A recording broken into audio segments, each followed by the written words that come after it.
Mantener la distancia, la higiene de manos y el barbijo fueron medidas de prevención y cuidado. ¿Y sabe que estas medidas fueron establecidas hace 3.500 años y que están en la Biblia?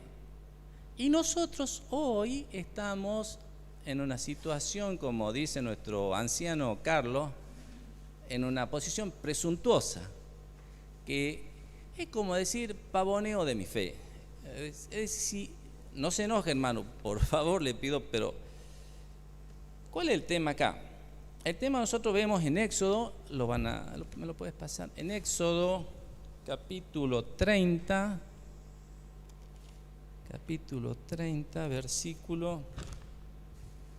versículo 18 al 21, 30, 18 al 21, que dice, ahí habla de la fuente de bronce y que dice que se tenían que lavar las manos y los pies, inclusive dice cuando iban al templo a adorar los sacerdotes. ¿Qué es lo que sucede, hermano? En ese tiempo no había medicina y habían muchas enfermedades que podían ser contagiosas y que podían llevar al pueblo a la autodestrucción. Entonces, hoy nosotros cuando nos dicen, miren, hermano, tenemos que cumplir ciertas normas de protocolo, nosotros decimos, bueno, en sí, ciertamente es desgastante. Ciertamente a mí, que estudio ciencia económica, a mí nunca me han dicho que tenía que usar un barbijo para trabajar. En el caso de Carlos o de Carolina, ellos saben, ellos tienen situaciones que tienen que tener una operación que puede demorar 5 horas.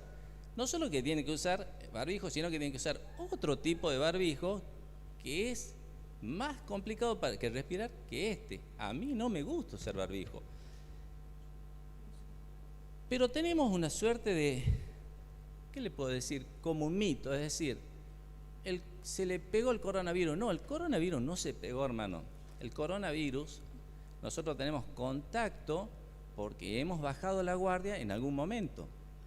Que a uno le dé y a otro no, eso es otra historia. Pero hoy por hoy, lo que está establecido, lo que más o menos la ciencia médica tiene establecido, es que es a través de la saliva y en los ambientes cerrados como tenemos nosotros. Por eso es el uso del barbijo y por eso es la distancia que tenemos que mantener. Después vemos en Levítico capítulo 13, si podemos ver, capítulo 13, versículos 4 y 5. 4 y 5. 13. Versículo 4 y 5. Acá habla del procedimiento de la lepra. La lepra era en ese tiempo una enfermedad incurable. O sea, no había medicina. Como hoy, todavía no hay una medicina probada específicamente que nos sanemos el coronavirus. Y ahí le establecía una revisión de 7 días y 14 días en el caso si la persona llegaba a tener síntomas. Muchas veces, nosotros quizás con síntomas y todo, salimos a la calle. Entonces acá viene la cuestión. Si esto estaba establecido ya en esa época, y si a nosotros hoy nos dicen, ¿saben qué? La ciudadanía se tiene que cuidar de esta manera, y nosotros decimos, no, yo no me voy a cuidar, yo voy a hacer lo mismo. Y así se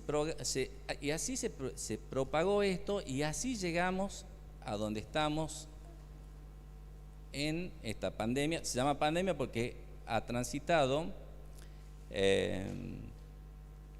más de 50 países. Entonces, no tenemos que ser simples ante los consejos que Dios nos da. El simple, usted ve, Proverbio tiene el simple y el entendido, hace una dicotomía. El simple es el que yo le doy el consejo y decir, bueno, sí, está bien. O sea, vos me das el consejo, sí. Bueno, lo escucho, pero me entra por un oído y me sale por otro. El entendido, que dice el proverbio Rey Salomón, el que escucha, entiende y hace caso. En nuestra época de niñez no había simple ni entendido. Si uno no hacía caso, cobraba. O sea, los padres no hacían zona, o sea, éramos entendidos o entendidos, sí o sí. Entonces, ahora ya somos grandes, ahora tenemos que tomar nuestras decisiones.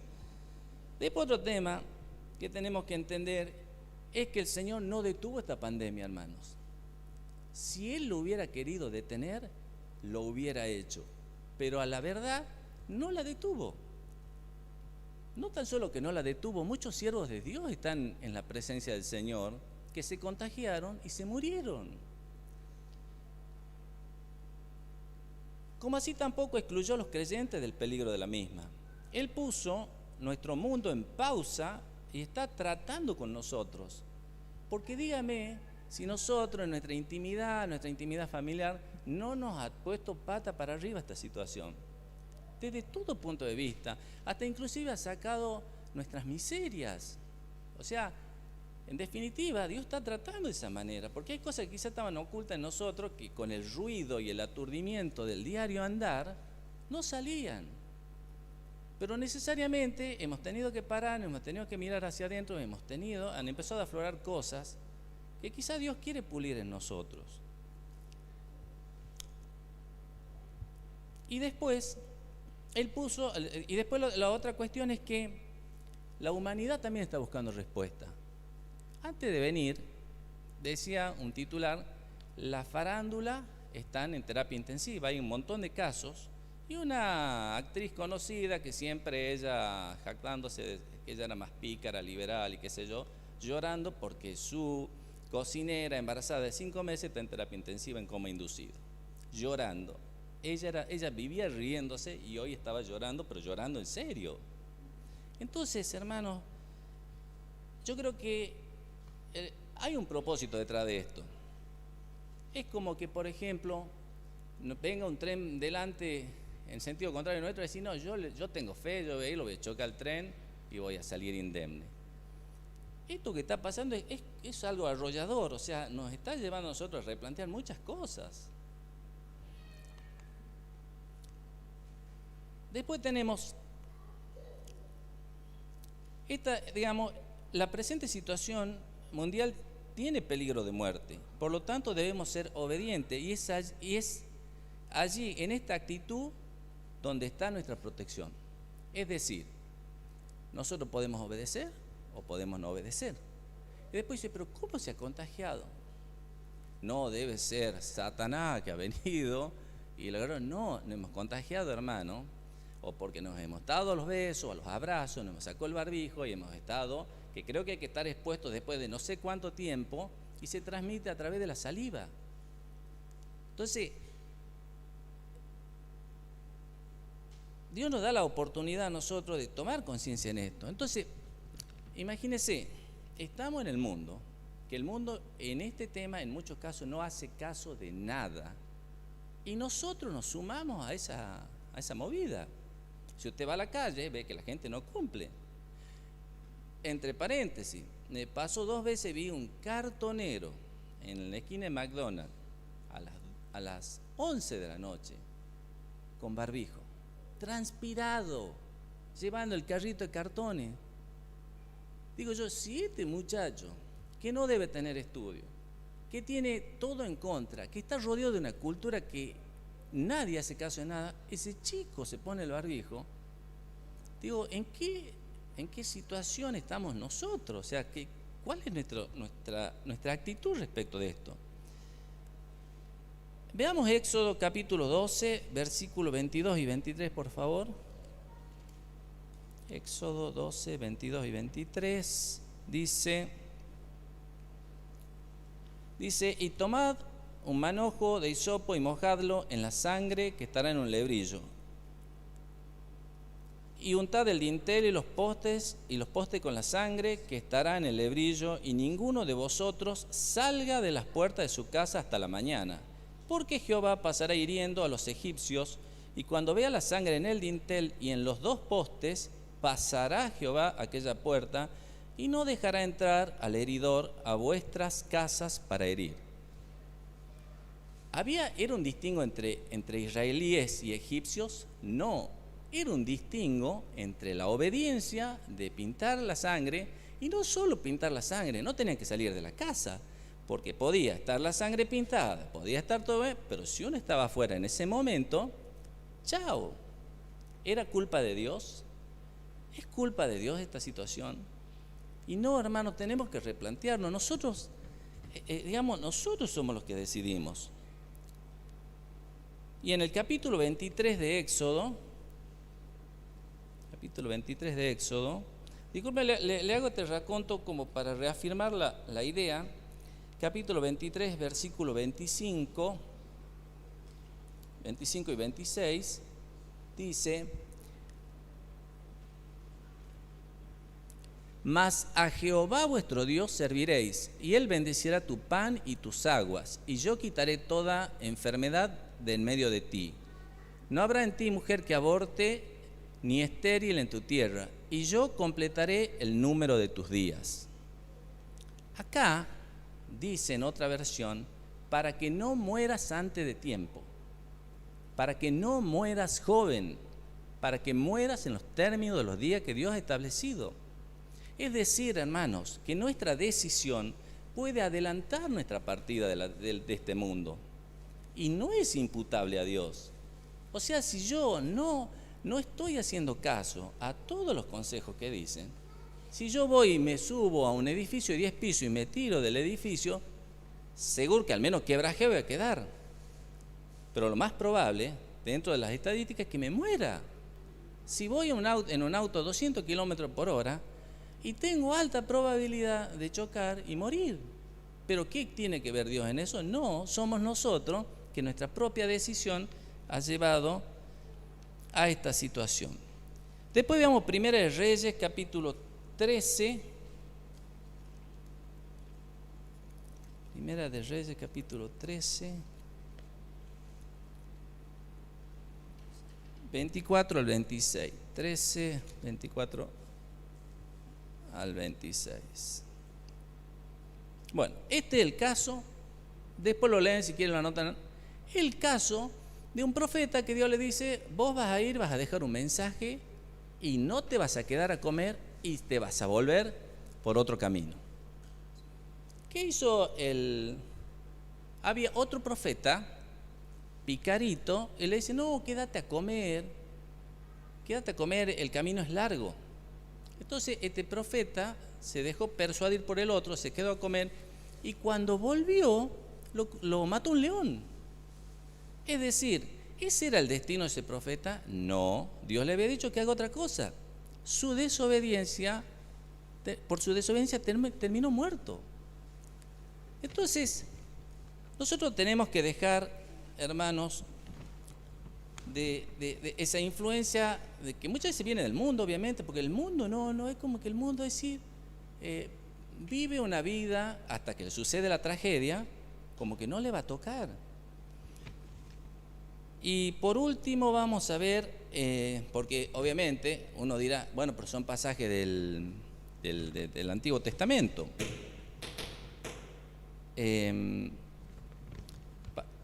Después otro caso, el caso de el profeta del que tenía que maldecir a Israel, Balaam, no me acuerdo bien cuál es, Balac o Balaam, que iban en una burra.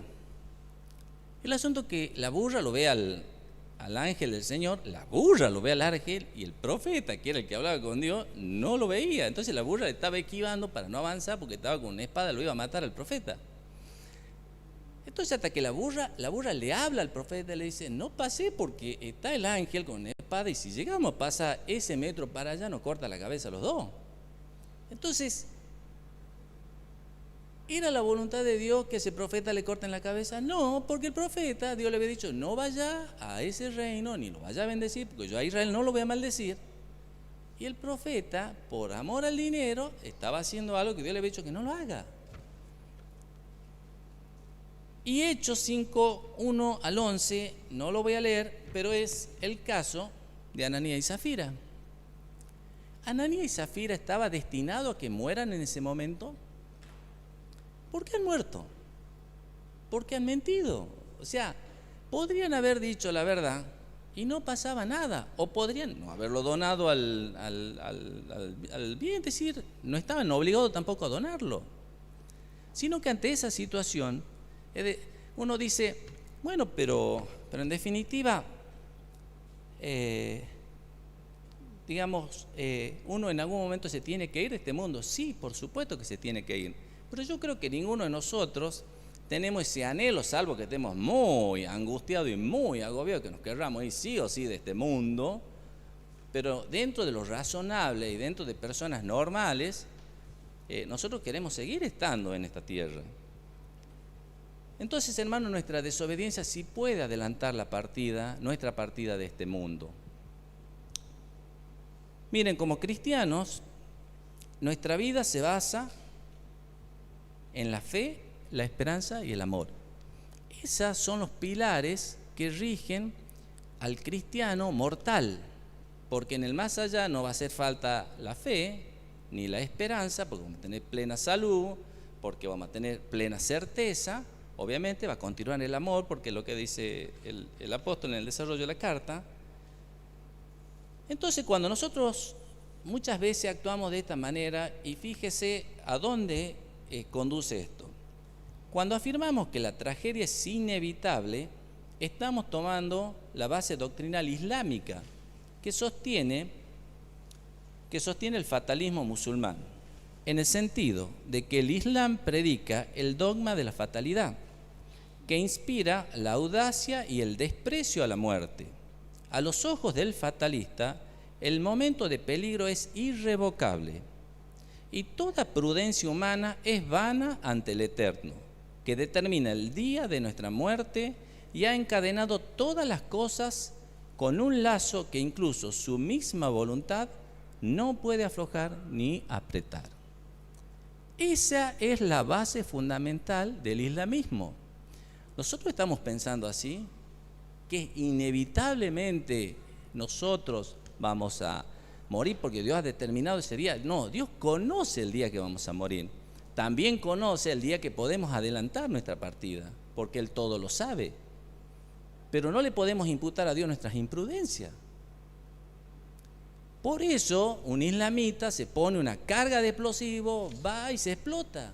Porque eso, ellos le dicen, eso ha dicho Alá y es irrevocable, lo tenés que hacer porque tu día y tu hora es esta. Esa es la hora que ha llegado. Por eso lo hacen los niños, lo hacen las mujeres, lo hacen los varones. Y muchas veces, hermanos, nosotros decimos, bueno, de algo nos tenemos que morir. ¿Y cuál es el propósito de Dios en nuestra vida, para nuestra vida en esta tierra?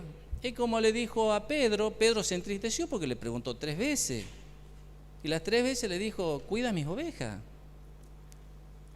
Y acá viene la cuestión, hermano. Nosotros tenemos personas de riesgo que actualmente no se quieren congregar. Por lo menos está en mi conocimiento, porque no estamos cumpliendo los protocolos. Entonces, bien por mí, que yo no me he enfermado, o si me he enfermado tengo ¿cómo se llama? El anticuerpo. Pero en mi corazón pienso en mi hermano, el que no se está congregando. ¿Usted sabía que hay protocolos para nosotros, para que podamos congregarnos en este día? Yo me daba gracia, antes solía ir al gimnasio, dejé de ir al gimnasio casualmente por prudencia. ¿Qué hacía en el gimnasio? Uno entraba iba con el barbijo, tenía que tener el barbijo puesto para entrar, pero una vez que estaba dentro se lo sacaba el barbijo y hacía gimnasia. Y yo podía pensar, digo, pero qué ilógico que es esto, porque en realidad uno se agita y obviamente larga más saliva en lo que hace el ejercicio. Claro, ese no es. La cuestión es que si nosotros estamos en un lugar cerrado como este, tenemos que permanecer con el barbijo mientras permanecemos acá adentro. Usted cuando anda afuera en el aire libre, ahí no está tan expuesto porque el virus es sensible al oxígeno y a la luz solar. O sea, afuera la probabilidad de contagiarse en el aire libre es casi nula. El riesgo, hermano, nosotros lo corremos cuando estamos acá. Hemos sufrido cierres por esta cuarentena que no nos hemos podido ver meses, hermanos. Entonces, cuidemos esta posibilidad que Dios nos dio para abrir la iglesia y hagamos el esfuerzo por el otro. A mí no me gusta estar con barbijo, es incómodo, me hace calor, digamos se moja, o sea, hay muchas cosas que me incomodan, pero lo hago por mí, pero también lo hago por el otro. Usted no sabe qué contacto cercano he tenido yo en la semana, yo tampoco sé qué contacto cercano ha tenido usted, no lo sabemos, entonces nos tenemos que cuidar. Mire, le voy a contar un caso ya para terminar respecto de Gaby, hay una chica, amiga de ella, que le viene predicando hace 3 años. Esta chica le salió un tumor en el cerebro, está con quimioterapia. Esta chica le pregó, digamos, un corazón duro de roer. Esta persona aceptó al Señor, está actualmente en quimioterapia y quiere venir a congregarse aquí. Entonces imagínense, hermanos, nosotros, si no cumplimos, esa persona es una persona muy frágil. Es una persona que sus defensas están casi a cero. ¿Y qué hay de los que tienen presión alta, de los que tienen diabetes? Son personas expuestas, que no sé si dentro de los que estamos acá nosotros tenemos casos como ellos. Y de nuevo la pregunta que el Señor le hace a Pedro: demostrame que me amás cuidando a mis ovejas. Y todos nosotros somos responsables, no es solo Carlos y Jorge Robertson y los hermanos que están los responsables de cuidar las ovejas. Cada uno de nosotros tenemos que hacernos responsables del otro. Miren, hermanos, al día de hoy nosotros somos 44 millones, creo, de personas. Tendríamos que tener vacunadas 30 millones de personas. Las vacunas tienen 2 dosis, quiere decir que tendrán que venir 60 millones de dosis para que estemos con la inmunidad de rebaño. Actualmente, porque dicen un número, supongamos le demos el número más alto, llegaron 800.000 dosis. Y por alguna extraña razón, los laboratorios le venden a los otros países, pero no nos están vendiendo a nosotros. O sea que nuestro futuro cercano y de mediano plazo no tenemos vacuna. O sea, no vamos a tener que cuidar, tenemos que hacernos la idea de cuidar. Y para que la iglesia permanezca abierta, para que nosotros podamos seguir viéndonos, tenemos que tener una actitud responsable. Yo sé, hermano, que usted después de esto se va a enojar conmigo 3 semanas, pero me va a tener que perdonar y me va a tener que amar. Era como anoche escuchaba una prédica que le decían: pero ¿por qué lo tenía a fulano sirviendo y por qué la tenía a mengana sirviendo si no sirven? Y el pastor le contestó: pero si no los amo yo, ¿quién lo va a amar? Así no lo puede amar nadie. Entonces, hermanos, si no nos amamos nosotros acá, con nuestros defectos, con nuestros errores, somos una familia, somos la familia de la fe. Nos tenemos que animar. Yo sé que los hermanos que no se están congregando me están viendo en este momento, y yo creo que todos nosotros vamos a asumir el compromiso para que ellos vengan, y para que cuando vengan, vean, digan: no, sí, mis hermanos lo están haciendo por mí, ellos también quieren estar acá. Entonces me animo a que no bajemos los brazos hasta que seamos vacunados. Ya va a llegar el momento de la vacuna. Y le digo, hermano, quizá usted no me conoce muy bien, pero las personas que son de mi círculo cercano saben que soy una auténtica persona de fe. Yo soy una persona realmente de fe, que muchas veces hay gente que dice: pero ¿cómo puedes sostener? Yo me mantengo, muchas veces cuando las tormentas arrecian, pero yo esto no puedo negar, que Dios no lo quiso parar. No puedo negar, o sea, veo realmente que Dios tiene un propósito con esta situación. ¿Y qué nos queda a nosotros? Obedecer. O sea, porque creo, obedezco porque creo, póngalo en el orden que quiera, pero por ahí está pasando, y es lo que Dios quiere para nosotros en este tiempo. No le quito más tiempo, hermano, me va a tener que perdonar, así que vamos a orar. Pido a los hermanos que están encargados que puedan pasar, por favor.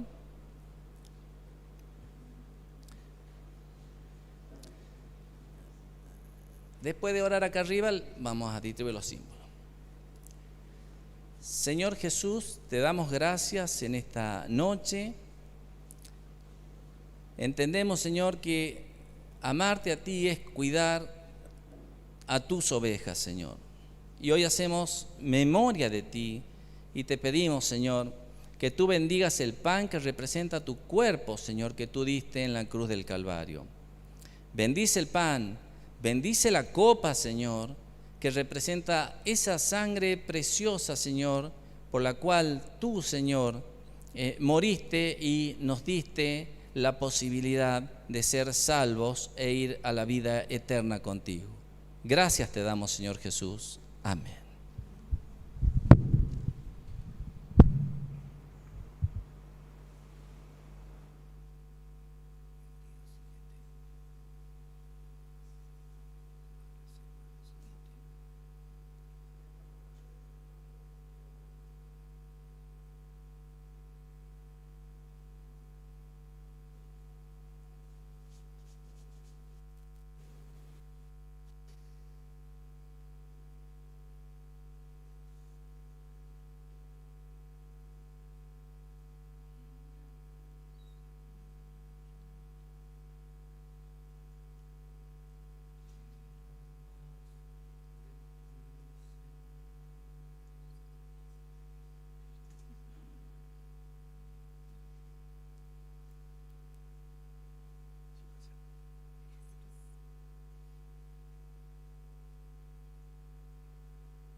Vamos a orar, hermano, para bendecir las ofrendas.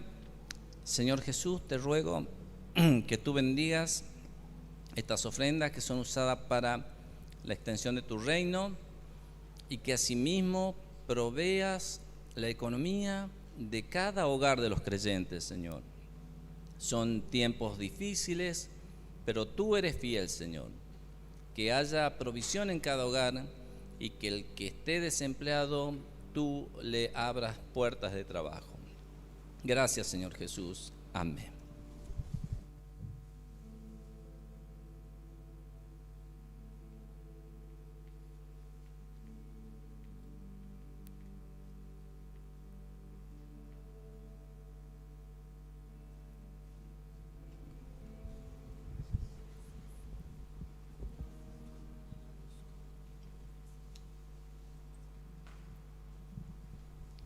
Bueno, en lo que estamos levantando la ofrenda, vamos a pedir a nuestro hermano Freddy Chanduk, que tiene la palabra en esta noche, que pueda estar pasando. Recordamos, hermanos, que tenemos reunión los jueves, 20-30 horas, y el próximo domingo a la misma hora, 19 horas, con el tiempo de alabanza, de la cena del Señor y la administración de la palabra. Vamos a estar orando. Señor Jesús, te pido que nos hables a nuestro corazón y que uses la vida de nuestro hermano Freddy, que recibamos, Señor, tu consejo, que recibamos, Señor, tu palabra en este momento y que nuestros corazones estén dispuestos a recibirla. Bendecimos su vida, Señor, y te damos muchas gracias por Freddy. Amén.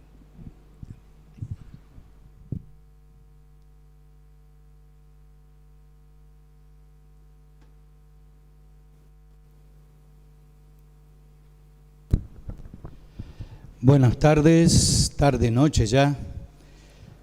Que el Señor esté bendiciéndolos ricamente hoy. Y vamos a abrir nuestras Biblias en el Evangelio según San Lucas, Evangelio de Lucas, capítulo 13.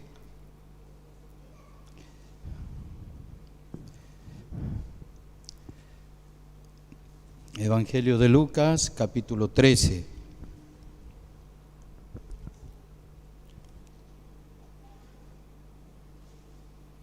Desde el versículo 22. Lucas capítulo 13, versículo 22. Pasaba Jesús por ciudades y aldeas enseñando y encaminándose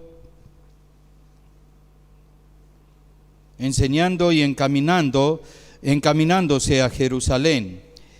Y alguien le dijo: Señor, ¿son pocos los que se salvan? Y él le dijo: esforzaos y entrad por la puerta angosta, porque os digo que muchos procuran entrar y no podrán. Después que el padre de familia se haya levantado y cerrado la puerta, estando fuera, empecéis a llamar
arriba,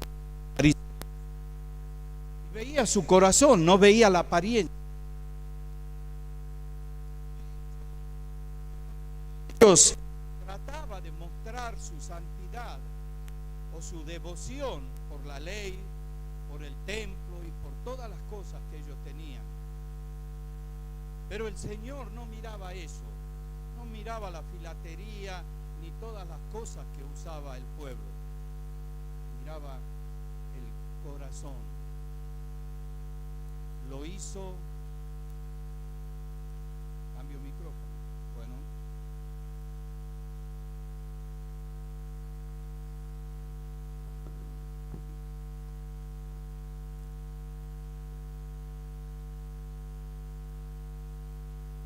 Gracias a Dios.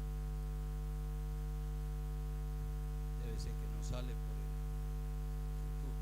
Bien. Estaba diciendo de que Él conocía todas las cosas, escudriña los corazones. De hecho, en la antigüedad, cuando el Señor escoge a David como rey, mira su corazón. El primero que va a presentarse, Sama, delante del profeta Samuel para ser ungido, era un hombre grandoto, forzudo, musculoso. Y lo mira Samuel y dice: he ahí el ungido del Señor. Y el Señor le llama a Samuel y le dice: no mires la apariencia de su cuerpo, porque yo no miro lo que miran los hombres, yo miro el corazón. Hombres, mujeres, de acuerdo al corazón del Señor. Y el Señor, cuando estuvo aquí en la tierra, miró esto. Miró, por ejemplo, a un pueblo que andaba como oveja sin pastor. Eso miró. Miró a un pueblo necesitado. De hecho, el Señor está hablándole a la multitud, y había 5,000 hombres, entre 5,000 hombres, pero sin contar mujeres y niños, podría haber más o menos 15,000.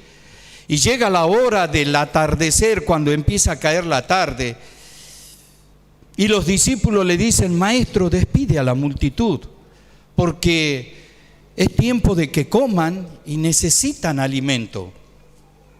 Y él les dice: dadle vosotros de comer. Y dice: necesitaríamos más de 300 denarios para poder dar un bocado de pan a esta gente que hay aquí, y no alcanzaría. Y el Señor le dice: ¿qué tienen ahí en las manos? Y solamente tenemos 3 pescados, 2 panes, tráiganlo. Y él alimentó a la multitud. Pero el Señor le dice: dadle vosotros de comer. Esa es la mirada del Maestro. Esa es la mirada del Señor. Y aquí va camino ya a Jerusalén el Señor. Y un hombre se le acerca y le pregunta estas palabras, diciéndole: y alguien le dijo: Señor, ¿son pocos los que se salvan? Qué pregunta, ¿verdad? Y viene a mi mente la palabra cuando Pablo estuvo en la cárcel y el carcelero de Filipo se convirtió al Señor. Varones, hermanos, ¿qué debo hacer para ser salvo? Él no preguntó cuántos salvos hay, sino él dijo: ¿qué debo hacer para ser salvo? Y Pablo le dijo con Silas: cree en el Señor Jesucristo y serás salvo tú y tu casa. Dios mira el corazón, escudriña el corazón, escudriña la mente. De hecho, Él nos conoce. Y dice: esforzaos a entrar por la puerta angosta. Yo recuerdo en casa solíamos tener un cuadro que un hermano corpotor lo trajo y nos lo dejó en casa. Y el cuadro era la imagen del camino ancho y el camino angosto. Y lo primero que decía el texto que utilizaba para mostrar el camino ancho, ancha y espaciosa es la senda que lleva a la perdición, y muchos son los que van por ahí, por él, por esa. Estrecha es la puerta, la senda que lleva a la salvación, y pocos son los que la transitan. Dos caminos. Y aquí el Señor le habla de la puerta, esforzaos. Sabemos que Cristo vino al mundo, murió por nuestros pecados, que derramó su sangre preciosa, la que nos limpia de todo pecado. Sabemos. Lo hemos recibido un día como Señor y Salvador de nuestra vida, pero la palabra de Dios dice: esforzaos. El Señor le dice eso. Y el apóstol escribe en el libro de Hebreo diciendo: ¿cómo escaparemos si descuidamos una salvación tan grande? El esfuerzo por cuidar, por transitar, por hacer la voluntad de Dios de todo corazón, no simplemente por una obligación o porque estamos acostumbrados o porque me crié en una cuna evangélica y estoy acostumbrado a venir a la iglesia, me gusta el grupo. No, mi querido hermano. Cada día, cada instante, cuidando, esforzándonos. Muchas veces decimos: bueno, somos seres humanos y desgraciadamente pecamos, bueno, está bien. No, no debemos pecar. La palabra de Dios nos muestra que no debemos pecar. Debemos tener temor que nuestra carne nos traicione. Debemos ser sabios, estudiar la palabra de Dios, escudriñar las Escrituras, porque ellas os parece que llevan a la vida eterna. Es el consejo del Señor. Y estudiar la palabra de Dios no es solamente un devocional. Es ponerse a leer la Escritura y conocer al Señor que tenemos. A ese Dios que nos amó, a ese Dios que se entregó por nosotros, a ese Dios que sufrió la cruz a causa de nuestros pecados. ¿Son muchos los que se salvan? Esforzaos a entrar por la puerta angosta, porque os digo que muchos procurarán entrar y no podrán. No es solo venir a la iglesia, hermano. No es solo cantar. No. Es conocer a tu Señor. De hecho, Él te conoce. Él nos conoce. Es el que escudriña nuestros corazones. Escudriña tu corazón. Lo escudriña el mío. Y escudriñar quiere decir que lo ve, lo sabe. Sabe tu diario vivir. Sabe si ora. Sabe si solamente estás pensando en las cosas de este mundo. No, pero es que el trabajo no me deja tiempo. No, pero es que los estudios no me dejan tiempo. No, pero es que los nietos no me dan tiempo. Los hijos no me dan tiempo. No, mi querido hermano. La palabra de Dios me dice que me debo esforzar.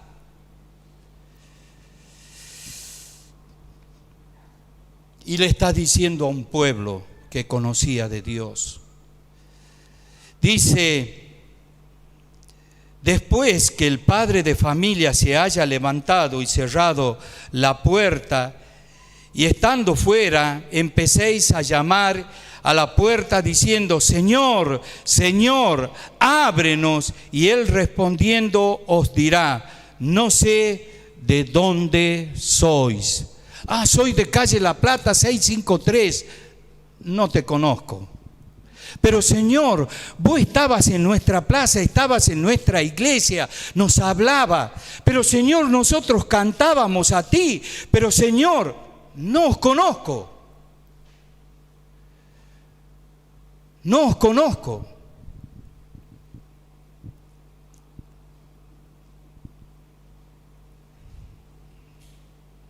Dice la palabra de Dios que de la abundancia del corazón habla la boca. ¿Qué hablamos? ¿Qué hablamos? ¿Qué son nuestras conversaciones? ¿Qué son nuestros diálogos? En nuestro hogar, en nuestro matrimonio, ¿qué son nuestros diálogos? ¿Qué buscamos? ¿O nos quedamos conforme? Simplemente el Señor quiere más de ti, de mí. Y quiere más porque Él tiene un propósito. Lo sentí hablar a Miguel de todo lo que está pasando, esta tragedia del virus. ¿Cuántas personas han pasado a la eternidad sin Dios, sin Cristo y sin esperanza? ¿Cuántas personas han tomado malas decisiones y la iglesia está quieta? Tú y yo estamos quietos, hermano. Tú y yo estamos en el encerrismo. Tú y yo pensamos que solo es aquí. Y Cristo es aquí. Es aquí, en el cuerpo, en la vida. Mi vida tiene que transpirar Jesucristo. Tu vida tiene que transpirar Cristo. Que cuando te vean la gente empiece a entender por qué tienes la paz que ellos no la tienen. ¿Por qué hablas de otra manera como ellos no lo hablan? ¿Por qué vives una vida y eres feliz y eres gozoso sin palpar las cosas de este mundo? Estuvimos nosotros esta semana en un campamento, 60 jóvenes. De los 60 jóvenes, el 80% son del chivero, gente drogadicta.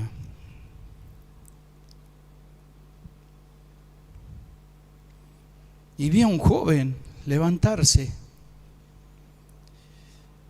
y decirle al pastor de esta iglesia, decirle: yo tengo a Cristo en mi corazón y me ha libertado del vicio del mal. ¿Qué impide que sea bautizado en este día? Y el hermano me llamó y nos fuimos con este joven y conversamos y empezamos a hablar. Y como todo cristiano de cuna empezamos a indagar a ver si verdaderamente es cristiano o solamente va a ser un chapuzón ahí en el agua. Y cuando empezó a contarnos su testimonio, su vida, no había argumentos. Y se lo bautizó en el campamento a este joven. Y la canción que le cantaron los jóvenes, los hermanos, fue: he decidido seguir a Cristo, no vuelvo atrás, no vuelvo atrás. Y él gritaba desde el agua: amén, yo no vuelvo atrás, no abandono a Jesús nunca más. Eso es lo que el Señor quiere de nuestras vidas. Vidas que lleven vida. Porque eso es lo que llevamos, vida. No sé de dónde sois. Entonces comenzarán a decir: delante de ti hemos comido y bebido y en nuestra plaza enseñaste. Pero os dirá, os digo que no sé de dónde sois, apartaos de mí, vosotros hacedores de maldad.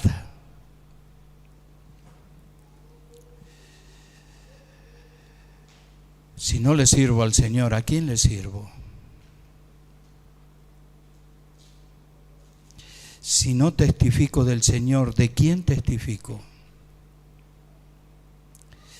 Si no tengo una vida consagrada cada día al Señor, ¿a quién estoy testificando? El Señor nos llama a esto, que entremos y empecemos a ceñir nuestros lomos, como dice la palabra, y a esforzarnos como hombres, como mujeres de Dios. Allí será el lloro y el crujir de diente, cuando veáis a Abraham, Isaac, Jacob y a todos los profetas del reino, en el reino de Dios, y vosotros estaréis excluidos, dice la palabra de Dios. Allí verán, porque el Señor no es Dios de muerto, Él es Dios de vivo. Todos aquellos que pasaron y que son testigos, nube de testigos de aquel sacrificio, todo aquel tiempo que la iglesia predicaba a pesar de ser sacrificada. ¿Cuántos murieron como antorchas? ¿Cuántos murieron en el Coliseo comidos como león?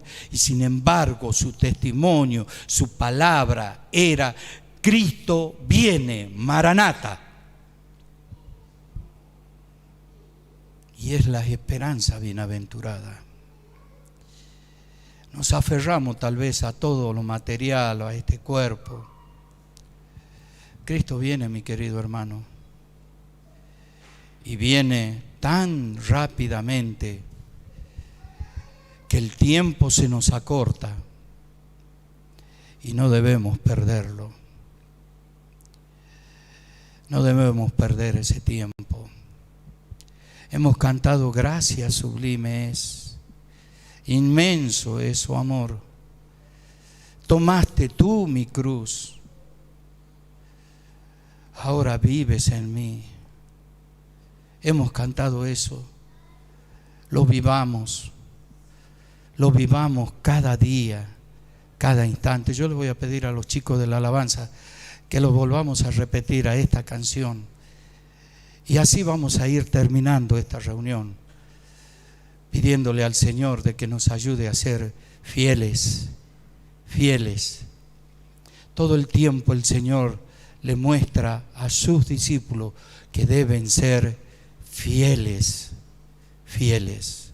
Nos ponemos de pie y lo cantamos a esta canción y cerramos con una oración para la gloria de su nombre.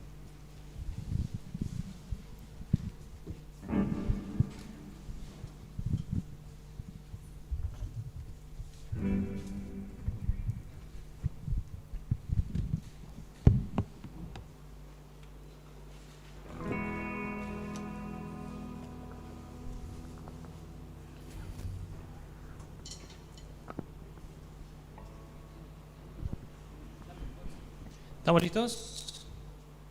Muy bien. Vamos, primeramente, antes de cantar la canción, vamos a despedir a los que están viendo la transmisión por YouTube. Le damos gracias por haber compartido este tiempo con nosotros. Ya el próximo domingo esperamos poder hacer también desde el tiempo de alabanza, pero desde acá extendemos el saludo y las bendiciones que deseamos de parte de Dios.